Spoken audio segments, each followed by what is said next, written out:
वंदे गौ मातरम मित्रों। आज मेरे जीवन से एक और पूरी लंबी कहानी लेके आई हूँ। कहानी है 15 से 18 साल की, और 18 साल की कहानी बताने में कितना समय लगेगा मैं नहीं जानती, पर हाँ, मेरे बहुत से दर्शक जो अपने जीवन साथी से परेशान हैं, चाहे स्त्री है चाहे पुरुष, यानी कि कोई पति से परेशान है, कोई पत्नी से परेशान है, स्त्री है तो पति से परेशान है, पुरुष है तो पत्नी से परेशान है, पर वो निर्णय नहीं कर पा रहे कि हम अपने जीवन साथी से अलग हों या ना हों, कैसे हों। उनको बहुत कठिनाई हो रही है, क्योंकि जीवन साथी एक ऐसा व्यक्ति होता है मित्रों, जिसके साथ हम तन मन धन से जुड़ते हैं, और उसके साथ हमारे बच्चे भी जुड़े होते हैं। और जहाँ बच्चे जुड़े होते हैं, बच्चों के संबंध में निर्णय लेना होता है, तो वहाँ कई बार निर्णय लेने में हमें बहुत ही असुविधा होती है, और कई बार हम बहुत ही असमंजस में होते हैं कि हमें लगता है बच्चों का क्या होगा, हम आगे कैसे रहेंगे, हम आगे कैसे जिएंगे, क्योंकि निर्णय बहुत ही कठोर होता है मित्रों। पर कभी कभी स्थितियां ऐसी बन जाती हैं कि हम बहुत सी चीज़ों को एडजस्ट कर जाते हैं। मतलब कुछ गलतियां हैं हमारे जीवन साथी की, जिसको हम एडजस्ट करते चले आ रहे हैं, क्योंकि हर व्यक्ति अच्छाइयाँ और बुराइयां साथ में लेके चलता है मित्रों। तो कुछ गलतियां एडजस्ट हो जाती हैं, लेकिन कुछ बातें ऐसी होती हैं मित्रों जिसको हम एडजस्ट नहीं कर पाते हैं, और जिन पे हमें कई बार आके निर्णय करना पड़ता है कि अब हमें क्या करना चाहिए। और ये निर्णय करने के लिए अपने आप को किस तरह आप मजबूत बनाते हैं, और किस तरह आपके अंदर क्या क्या बदलाव आता है कि आप वो मजबूत बन सकते हैं। और मित्रों, यहाँ मैं आपको दो बातें कहूँगी। यदि आप मानसिक रूप से कमज़ोर हैं, यदि आप अपने आप को कमज़ोर मानते हैं, तो मित्रों आपका जीवन साथी कुछ भी कर रहा है, उसमें एक या दो अच्छाइयाँ होंगी। आप उन अच्छाइयों के साथ में चलिए, आपको कुछ भी सोचने की ज़रूरत नहीं है। पर यदि आप कहीं आपके बर्दाश्त के बाहर की बातें हैं, तो आप दूसरे विषय पे आइए कि उसकी बुराइयां देखिए और उससे अलग होने का निर्णय करिए। पर हाँ, एक बात बहुत बड़ी है मित्रों, यदि आपके पास बच्चे हैं और बच्चों के लिए आपके पास कोई सहारा नहीं, और आपका पति बच्चों का सहारा बना हुआ है, आपकी पत्नी बच्चों का सहारा बनी हुई है, तो मेहरबानी करके आप माता पिता बन के रह जाइए, आप पति पत्नी मत बनिए।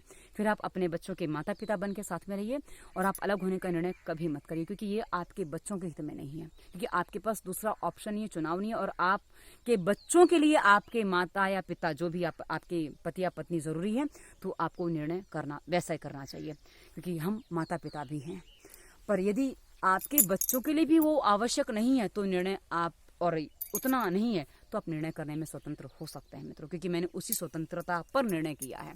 तब मैं आपको ये बात बता रही हूँ। चलिए, ये निर्णय करना सरल नहीं होता है मित्रों, क्योंकि कुछ सालों के साथ को जिस व्यक्ति के साथ आप सब तरीके से अपने आप को बांटते हैं, अपनी अच्छाइयाँ बुराइयाँ, सच झूठ सब कुछ बताते हैं, उससे भी सब कुछ सुनते हैं, उसके बाद अचानक से एकदम से कुछ हो जाता है, और एकदम से कुछ बात सामने आ जाती है, एकदम से निर्णय करना पड़ता है कि बस सेपरेशन।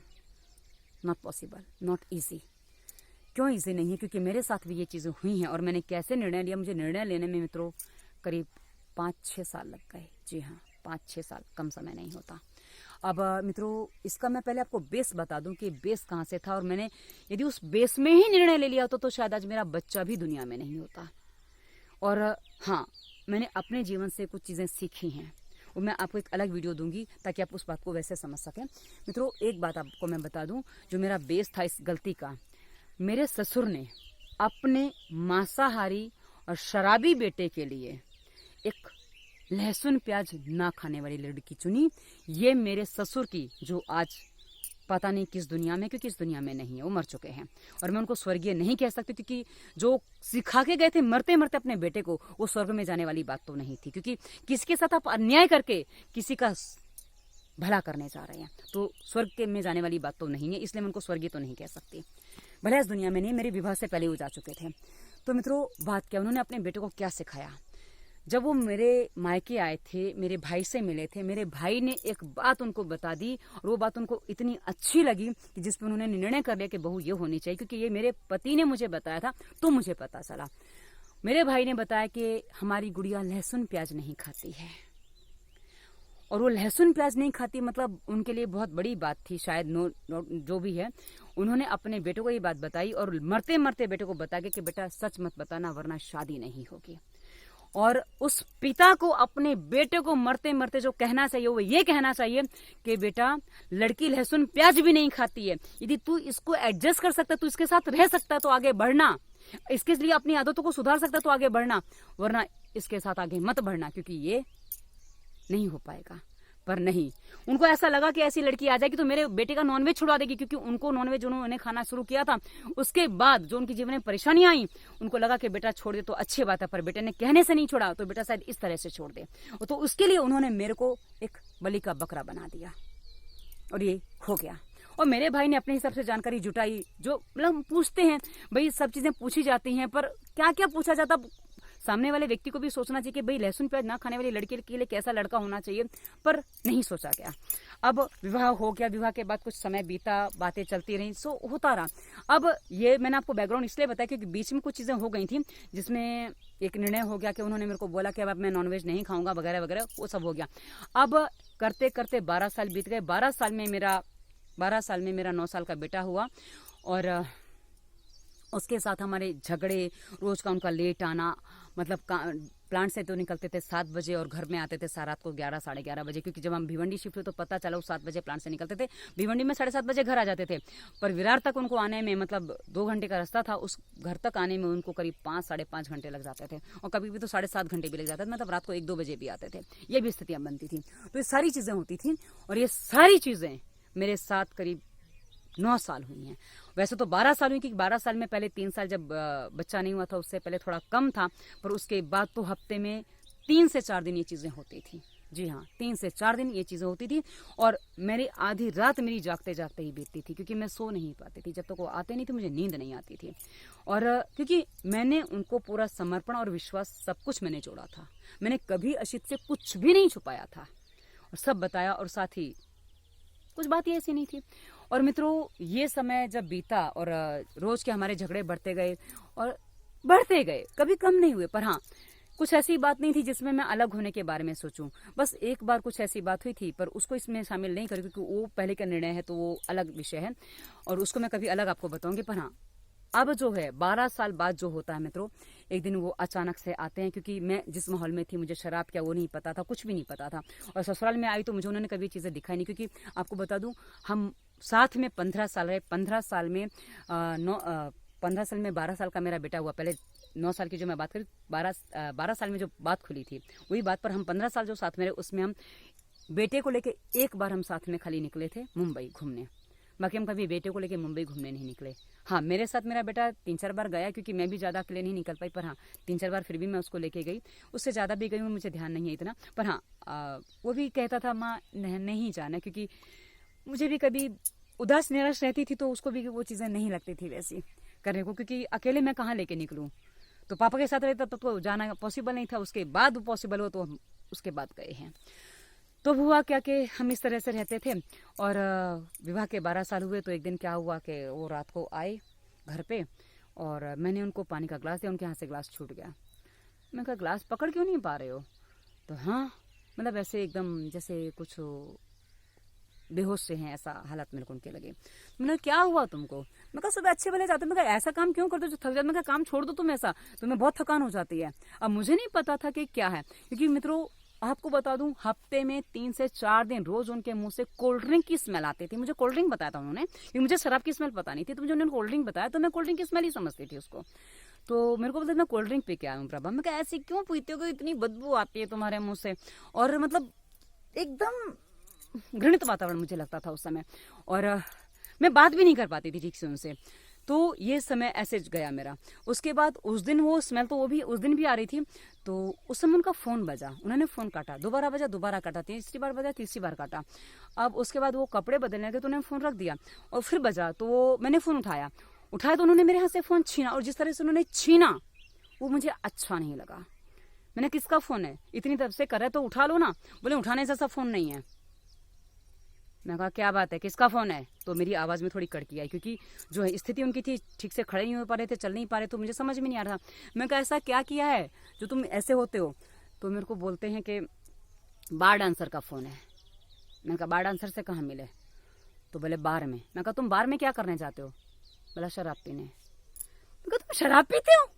मतलब पहली बार मेरे लिए चीज शॉकिंग थी कि मुझे पता ही नहीं था ये बंदा शराब पीता है। हाँ, मेरे मायके में मेरी माँ को पता चल गया, क्योंकि मेरी माँ कुछ 15-20 दिन आके मेरे घर में रही, पर मेरी माँ ने मुझे नहीं बताया, क्योंकि उनको पता था यदि गुड़िया को बता दिया तो गुड़िया साथ में नहीं रहेगी, और उन्होंने मेरे को नहीं बताया। और ये उनको करीब 6 महीने पहले पता चला था, और वो मुझे पता चला बार डांसर, शराब, उस दिन में ऐसा लगा जैसे मानो मुझे किसी ने उठा के आसमान से ज़मीन पे पटक दिया हो, और मेरे अंदर से बहुत कुछ चरमरा के टूट गया, और ऐसा लगा कि अब मेरे जीवन में जीने जैसा कुछ भी नहीं बचा। और उस समय मैं ईश्वर को काफ़ी दोष देती, ईश्वर से कहती कि मेरे साथ ऐसा क्यों किया, ऐसा मेरे साथ क्यों किया। अब मित्रों, ये गलती सुधारने के लिए कि भाई ये सब है, तो मैंने मेरे मायके में बताया, तो सबने निर्णय किया कि भाई भिवंडी शिफ्ट हो जाओ। हम विरार में रहते थे, भिवंडी शिफ्ट हो जाओ, तो वहाँ प्लांट पास में रहेगा तो ये सब झंझट नहीं रहेगी।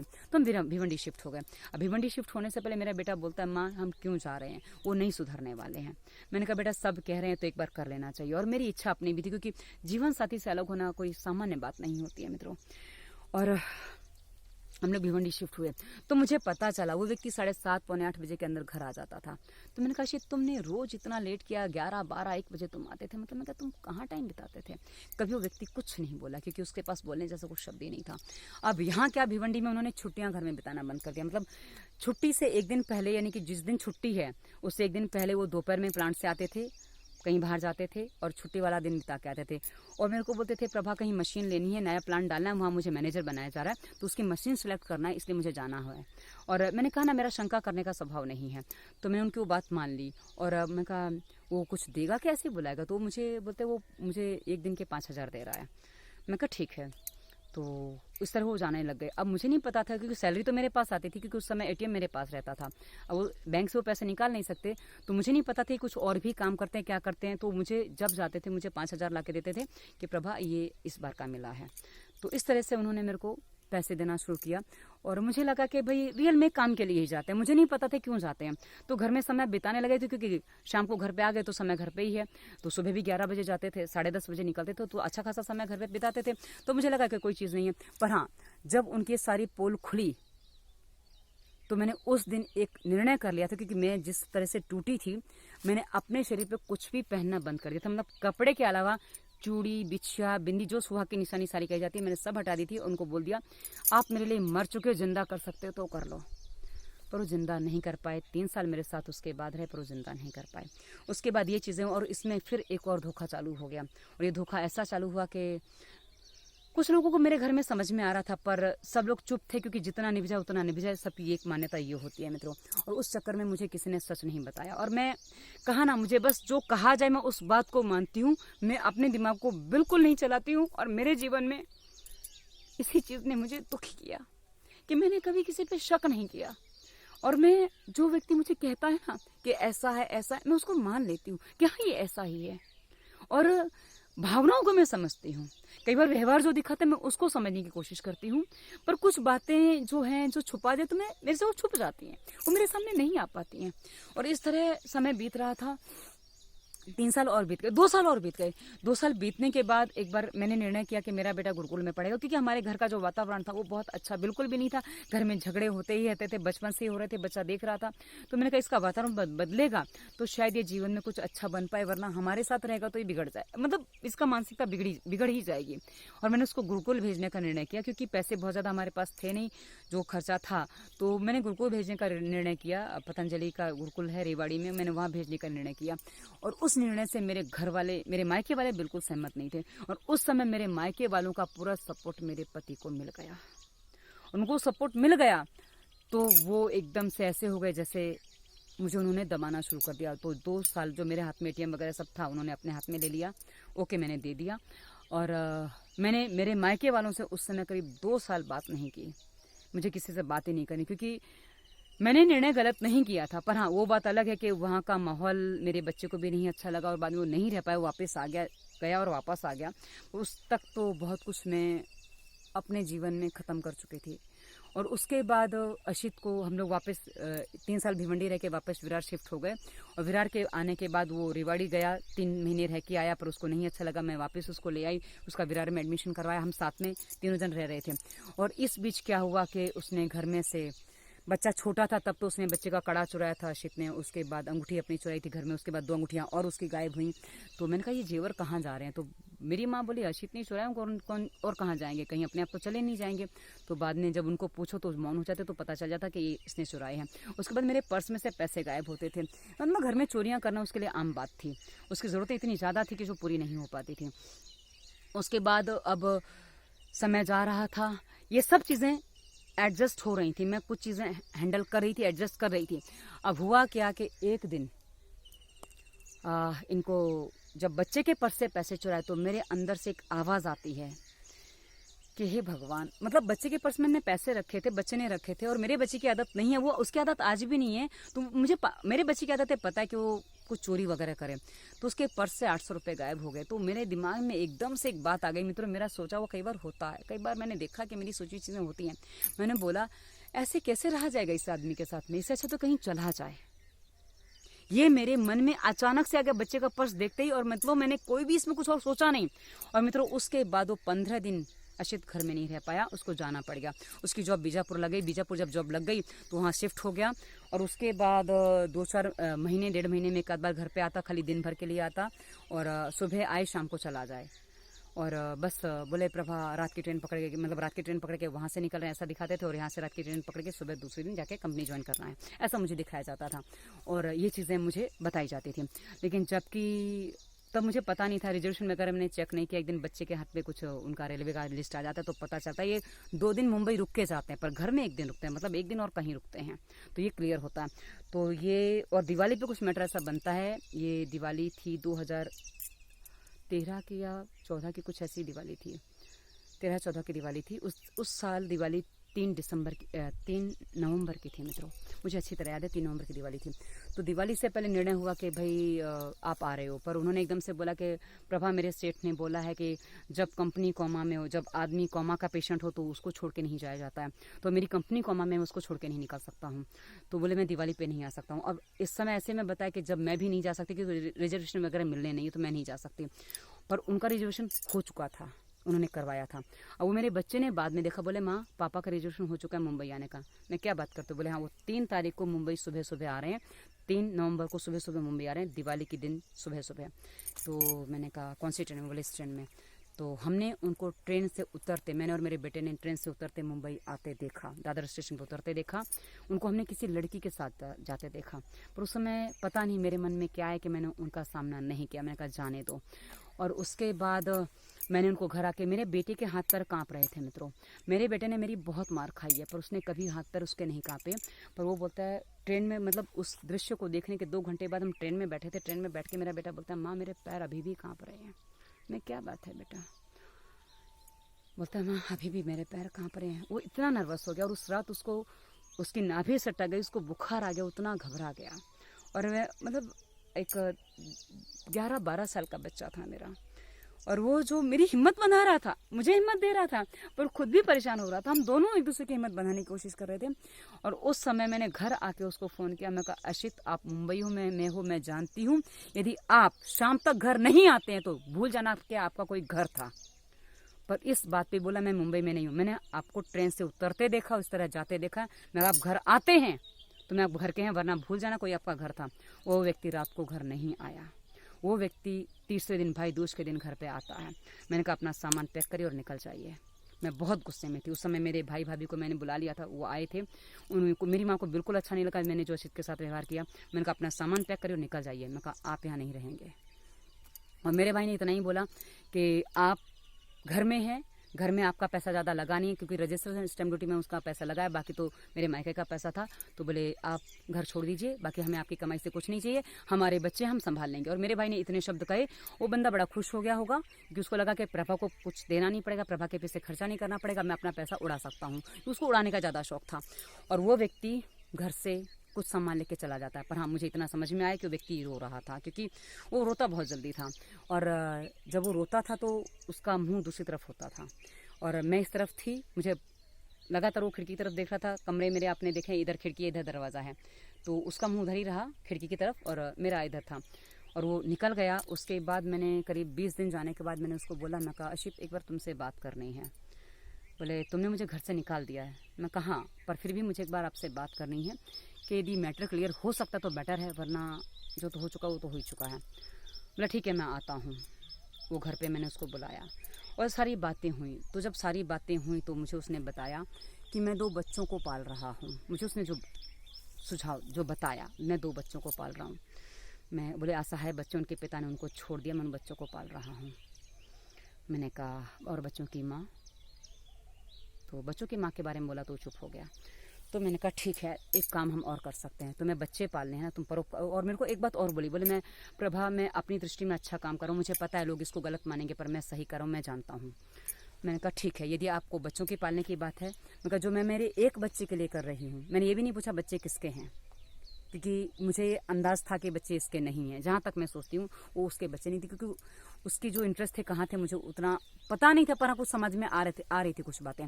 तो मैंने कहा जो मैं एक मेरे बच्चे के लिए खर्च करूँगी वो 3 बच्चों के लिए करूँगी, उसके 2 बच्चों के लिए भी मैं सेम खर्चा करूँगी, जो ज़रूरत है उसकी भी पूरी करूँगी। कमा के आपको देना होगा, क्योंकि मैं कमाती नहीं हूँ और ये जिम्मेदारी आपकी बनती है। जब कमा के दीजिए, मैं तीनों बच्चों के लिए समान खर्च करूंगी और समान जिम्मेदारियां उठाऊंगी। बस मेरी एक ही शर्त है आपसे कि आप बच्चों की माँ से कोई संपर्क या संबंध नहीं रखेंगे। तो बोले ऐसा थोड़ी होता है प्रभा। मैंने कहा फिर आप ये मत बोलिए कि बच्चों से को मैं पाल रहा हूँ, आप ये कहिए कि मैं अपनी हवस पूरी करने चाहता हूँ। मेरे शब्द ये थे, पर्टिकुलर शब्द मैं आपको दे रही हूँ कि आप ये कहिए कि आप अपनी हवस पूरी करने वहां जाते हैं। सही शब्द इस्तेमाल करेंगे तो सही बात दिमाग में आएगी, और गलत शब्द इस्तेमाल करेंगे तो आप बहाने बना रहे हैं, साफ पता चल रहा है। तो मैंने उनको ये बोल दिया। अब उसके बाद क्या हुआ कि मैंने उनको एक ऑप्शन और दिया। मैं कहा ओके, क्योंकि अभी तक इतना भी मेरे लिए वेरिएबल नहीं था, पर अपने बच्चे के लिए, अपने परिवार के लिए एक चीज़ होती है ना कि ना छूटे व्यक्ति, उस बात में मैंने उसको एक बात बोली कि अशित, जो बीत गया उसको ख़त्म करते हैं, आगे बढ़ने के लिए 2 रास्ते हैं आपके पास। बोला क्या? मैंने कहा सब कुछ छोड़ सकते हो तो आ सकते हो, वरना आप जा सकते हो। और मित्रों, मुझे कहीं से इतनी सी भी आशा नहीं थी कि व्यक्ति चला जाएगा। मुझे यही था कि व्यक्ति ना जाने का निर्णय लेगा, पर उसने निर्णय किया कि प्रभा, जो उसने जो शब्द दिया, मैं उसके शब्दों में आपको बता रही हूँ, प्रभा मैं बहुत आगे निकल चुका हूँ, मैं लौट नहीं सकता हूँ, तुम्हें मुझे मारना है तो मुझे मार लो, मुझे जो करना मेरे साथ कर लो। मैंने कहा जब मैंने तुम पर हाथ उठाया था, मैं कहा मैंने अपना समझ के हाथ उठाया था, मैं कहा अब तो आप मेरे बच्चे ही नहीं, आप तो कोई गैर हो। और मित्रों, जब उसने ये बात कही, बस मैं अपने अंदर से मुझे ऐसा लगा कि मैंने क्या गलती कर दी, पर उसी पल मेरा स्वाभिमान कहो, अहंकार कहो, कुछ भी कहो, वो जागा। उसने मेरे से कहा कि प्रभा, यदि अब तुम झुक गई, अब तुमने स्वीकार कर लिया कि ठीक है आशीष चलेगा, तो ये तुमसे अपनी जूतियां चटवाएगा। और मुझे उसकी जूतियां चाटना स्वीकार नहीं था। तो मैंने उसको बोला अब आप चले जाइए। और मित्रों, वो 8 बजे घर से निकला, वो 1 दिन घर में रहा था, और मुझे इतनी घृणा आ रही थी अपने घर से, अपने घर की बिछी चद्दरों से, जहां वो बैठा था, लेटा था, कि मैंने उसके जाने से पहले वो कपड़े पहना था, मैंने वहीं से अपने घर के बिस्तर के जो चादर वगैरह नोचना और उसको हटाना शुरू कर दिया कि सब हटा दूं, मैं चादर बदल के फिर उस पर सोऊंगी, तब तक मैं उस पर नहीं सोऊंगी।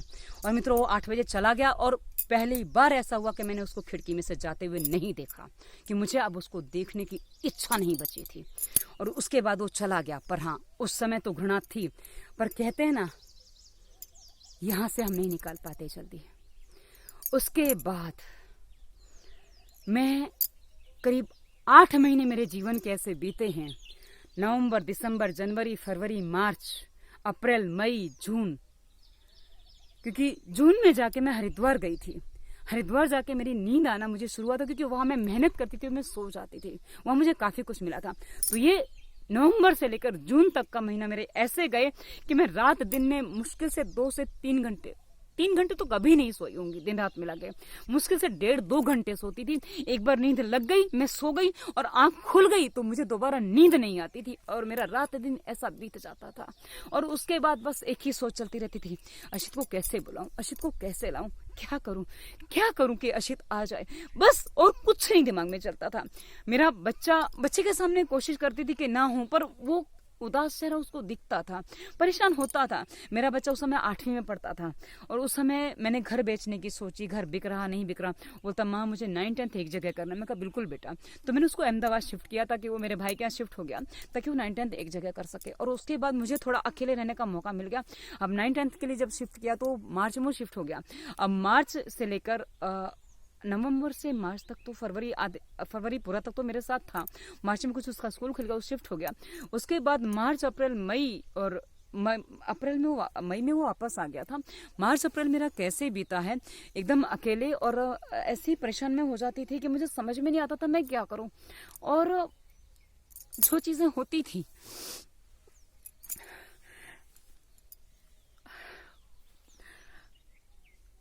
क्योंकि किसी से कहूं तो क्या कहूं, क्योंकि अपने हिस्से का दुख, अपने हिस्से की तकलीफ, पीड़ा हमें खुद को ही सहनी पड़ती है, कोई और हमें सहने नहीं आता है मित्रों।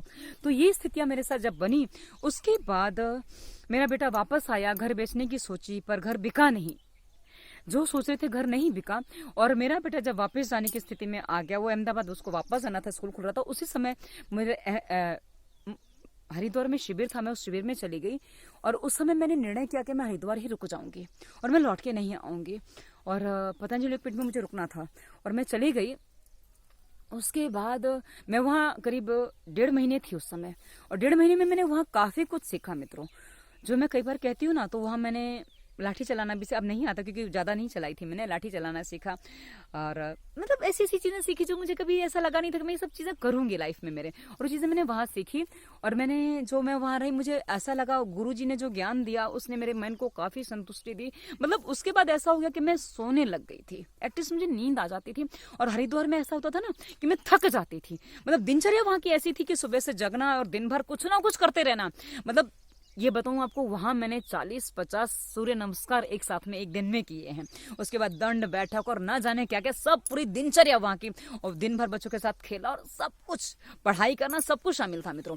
तो उसमें जो मेरा वातावरण, जो मेरे माइंड का चेंज हुआ, मुझे ऐसा लगा मैं यहीं रह जाऊं, और मैं रहना भी चाहती थी। पर उस समय मेरे बच्चे की हरकतें कुछ ऐसी हो गई कि मुझे वहां से लौटना पड़ा, क्योंकि मैं वहां, हमारा मोबाइल वगैरह सब जब्त हो जाता है, हमारे पास मोबाइल वगैरह कुछ नहीं रहता है। जब हम वहां विद्यार्थी बन के जाते हैं तो हम एक बच्चे की तरह होते हैं, बच्चों को मोबाइल नहीं दिया जाता है। तो हमें कभी हफ्ते में एक बार बात करने का मौका मिलता था। तो मेरे बच्चे ने मेरी भाभी को परेशान कर दिया। कुछ बातें ऐसी हो गई कि भाभी बोलती है कि वो गाड़ी चलाने के, वो साइकिल से जाने को स्कूल तैयार नहीं है, तो मुझे उसको कुछ बातें समझानी पड़ी। और कुछ बातें ऐसी हो गई कि मेरे घर वाले परेशान हो गए, कि मेरी माँ को डर लग रहा था बेटी संन्यास ना ले ले, और मुझे लौटना पड़ा। मैं लौट आई, ठीक है कोई बात नहीं। और मैं करीब जुलाई में नहीं, मैं अगस्त में शायद वापस लौटी थी, जुलाई या अगस्त में, आधी जुलाई के बाद मैं वापस लौटी थी। और उसके बाद जब मैं लौटी तो मैंने अपने आप को जो देखा, क्योंकि अहमदाबाद में तो हुआ, हरिद्वार में तो मौका नहीं मिला। जब मैंने अहमदाबाद आके अपने भाई के घर में देखा, तो यहाँ की जो हड्डी होती है ना मित्रों, ये जो हड्डी होती है, ये मुझे दिख नहीं रही थी।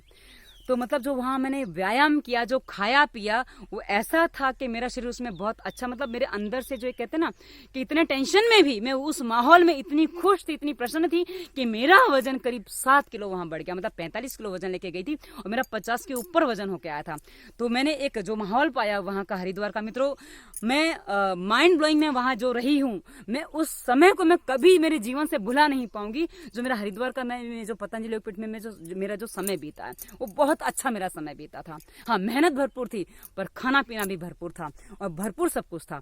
पर हाँ, मैं कार्यकर्ता थी मित्रों, मैं कार्यकर्ता थी, इसलिए मुझे बहुत सी चीजों में चार्ज नहीं थे और मैं आराम से वहाँ रही हूँ। और उसके बाद जो मैं वापस आई तो फिर भाभी के पास, माँ के पास, सब जगह रही। पर हाँ, अब ये था कि जो पहले नींद नहीं आती थी, अब मैं सोने लग गई थी, पर दिमाग से सोच नहीं निकली थी, सोच अभी भी वही चलती थी। अब उसके बाद समय बीत रहा है, समय बीत रहा है, समय जा रहा है। अब जब समय जा रहा है तो हुआ क्या, अब धीरे धीरे आगे जो हो रहा है मैं आपको भी बता देती हूँ। कि दिमाग में आता, अशित को बुला लूं, अशित को बुला लूं, अशित को कैसे बनाऊं, दिमाग भर दिन भर यही प्लानिंग चलती रहती थी कि ऐसा करूं वैसा करूं, अशित से कैसे बात करूं। वो बंदा मेरे से बात करने को तैयार नहीं होता था, कभी मेरे से बात करने को तैयार नहीं होता था। और इस तरह करते करते करीब 3 साल निकल गए। और 3 साल जो निकल गए, लाने की कोशिश सब कुछ किया मैंने। अब उसके बाद एक दिन अचानक से क्या होता है कि, और अच्छा, अब धीरे धीरे कभी कभी उसके फोन आ जाते थे, प्रभा मुझे पैसे चाहिए हैं। तो मैंने कहा किसके लिए चाहिए, मुझे चाहिए है, मुझे काम है, तुम पैसे दो ना।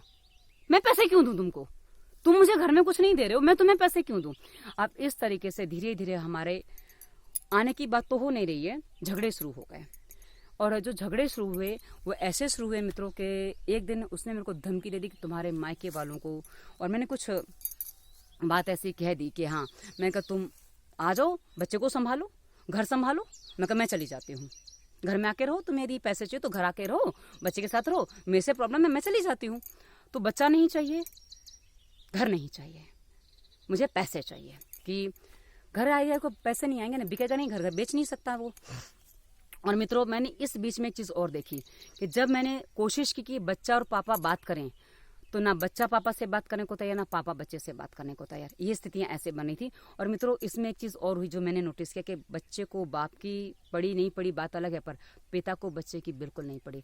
जब मुझे ये चीज़ पता चली तो मैंने कहा क्यों मैं इस व्यक्ति के साथ रहना चाहती हूँ। उस दिन जब उसने मुझे मेरे मायके वालों को और सबको मारने की धमकी दी तो मेरे अंदर एक बात और आ गई कि मैं किसके साथ रहना चाहती हूँ। जो व्यक्ति सबके नुकसान करना चाहता है, मुझे ऐसे व्यक्ति के साथ नहीं रहना है। और मित्रों, उस दिन मैंने निर्णय किया कि मुझे इस व्यक्ति के साथ नहीं रहना। जिस व्यक्ति को अपने बच्चे की नहीं पड़ी, जिस व्यक्ति को अपनी पत्नी की नहीं पड़ी, जिस व्यक्ति को अपनी प्रतिष्ठा की नहीं पड़ी, जिस व्यक्ति को अपने घर वालों की नहीं पड़ी, उस व्यक्ति के साथ मैं क्यों नहीं रहना चाहती हूँ? क्योंकि उसने मेरे देवर से, मेरे अपने घर वालों से, सबसे पैसे उधार मांगे थे, जिससे जितने मिल जाते उसे लेने की कोशिश करता। और दिए तो अच्छा है, और नहीं दिए तो तू भाई हो के मेरी इतनी मदद नहीं करते। क्योंकि मेरे देवरों की ये बातें हैं, उन्होंने मेरे को बताई है कि भाभी भैया पैसा मांग रहे हैं, क्या करूं। मैंने कहा पूछो किसके लिए पैसा चाहिए, मुझे जरूरत है। देवर को ये कहते कि मुझे पुलिस पकड़ के ले जाएगी, मेरे को पैसा भरने के लिए नहीं है। और दोस्तों को ये कहते कि मेरी माँ बीमार है, प्लांट में ये बताया कि मेरी माँ बीमार है, अपनी जहाँ जॉब करते तो वहाँ ये बताया कि मेरी माँ बीमार है, मुझे उसके इलाज के लिए पैसे चाहिए। और उस बहाने से ना जाने उन्होंने कितने लोगों से पैसे ले रखे हैं। और ये मुझे जो पैसे जिससे लेते थे उसके पास कहीं से, क्योंकि प्लांट में मेरा भी नंबर देना पड़ता था उनको जहाँ जॉब करते थे, तो जहाँ से जिसको मेरा नंबर मिल जाता तो मुझे फोन करके पूछता कि अशित ने मेरे से पैसे ले रखे हैं। तो मैं कहा भाई मेरे से पूछ के अपने पैसे दिए थे? नहीं ना। तो जिससे पूछ के पैसे दिए, जिसको पैसे दिए, उससे बात करो। यदि मुझसे फोन करने, पैसे देने से पहले इस नंबर पे फोन करके पूछा होता तो मैं बोल देती पैसे मत दो। मुझसे आपने पहले नहीं पूछा। अब ये पैसे देने की जिम्मेदारी मेरी नहीं है। अब उसके बाद मुझे पता चला कि उसने कहीं बोईसर में कोई प्लांट है, वहां उसने अच्छा खासा गबन किया, जिसके कारण या उसके किसी और के कारण उसको जेल तक जाना पड़ गया। अब जेल जाना पड़ गया। उसके बाद ये सारी बातें हो चुकी लाइफ में। उसके बाद अब जॉब कहीं नहीं मिल रहा है, हर जगह से वो बदनाम हो चुका है, जॉब नहीं मिल रहा है। तब उसको ये लगा कि प्रभा के पास जाना चाहिए, प्रभा मेरी सहायता करेगी। और जब वो मैंने उसको दरवाजे पे देखा, हाथ पैर हिल रहे हैं, तब मेरे मन में एक बात आई, यदि इस व्यक्ति को मैंने वापस घर में ले लिया तो ये व्यक्ति मुझे अब बर्बाद फिर से कर देगा। क्योंकि इतनी सारी जो बातें हो चुकी हैं, जो ये मैं झेल चुकी हूँ, सब मेरे सामने वापस आएगा। और मुझे अब उसके साथ बिल्कुल नहीं रहना था। तब मैंने जाके अपने डिवोर्स फाइल किया और मैंने तय किया कि अब मुझे डिवोर्स लेके इस व्यक्ति को अपने घर में आने का हमेशा के लिए रास्ता बंद करना है। और ऐसा बंद करना है कि व्यक्ति कभी मेरे जीवन में, मेरे घर में एंटर ना हो पाए। मेरे जीवन में तो उसकी एंट्री है ही नहीं, कहीं से भी नहीं है, पर हाँ मेरे घर में भी वो एंटरफेयर ना कर पाए, मेरे घर में भी वो ना घुस पाए। और उसके लिए मित्रों मुझे कड़ा कदम उठाना पड़ा। हाँ, मैंने डिवोर्स में लेट कर दिया। मुझे डिवोर्स तभी फाइल कर देना चाहिए था जब वो घर से चला गया था, और मैंने नहीं किया। ये मेरी भूल रही मित्रों, क्योंकि मेरे माता पिता नहीं चाहते थे, मेरे घर के लोग नहीं चाहते थे, इसलिए मैंने नहीं किया। पर जब मुझे लगा कि अब ये मेरे सर पे आके बैठेगा, तो मुझे लगा कि अब मुझे डिवोर्स फाइल करना ही पड़ेगा। और मैंने किसी को नहीं बताया था कि किसी को बताऊंगी तो मना करेंगे, इससे अच्छा मैं किसी को ना बताऊं। और मैंने डिवोर्स फाइल किया और मैं उस बेस में आगे बढ़ी। और आगे की बात मैं आगे बताऊंगी क्योंकि वीडियो काफी लंबा हो गया। पर हाँ मित्रों, ऐसी बातें कहते हैं ना, एक कहानी नहीं होती है। ये जो बीतता है ना, उसके साथ वही व्यक्ति समझ सकता है जो इस चीज को झेलता है, जिस पर ये चीजें बीतती हैं। दूसरों को लगता है कि ड्रामा कर रहे हैं, पर मित्रों हर चीज ड्रामा नहीं होती है। और जीवन में आगे बढ़ना, एक बात याद रखिए मित्रों, आपको ईश्वर ने जीवन दिया है ना, आगे बढ़ने के लिए दिया है, उसको जीने के लिए दिया है, ना कि किसी एक ऐसे व्यक्ति के लिए जो आपका नहीं है, जो आपके हित में नहीं है, उसके लिए अपने आप को बर्बाद कर दो। इसके लिए ईश्वर ने जीवन बिल्कुल नहीं दिया है। तो अपने जीवन के महत्व को समझिए। मैं उस व्यक्ति के लिए नहीं रो रही हूँ, हाँ, पर उसकी जो करनी है वो जब याद आती है तो अपने आप आंसू आ जाते हैं मेरे अंदर। मैं तब अपने आप को रोक नहीं पाती हूँ, इसलिए ये चीज मेरे साथ होती है।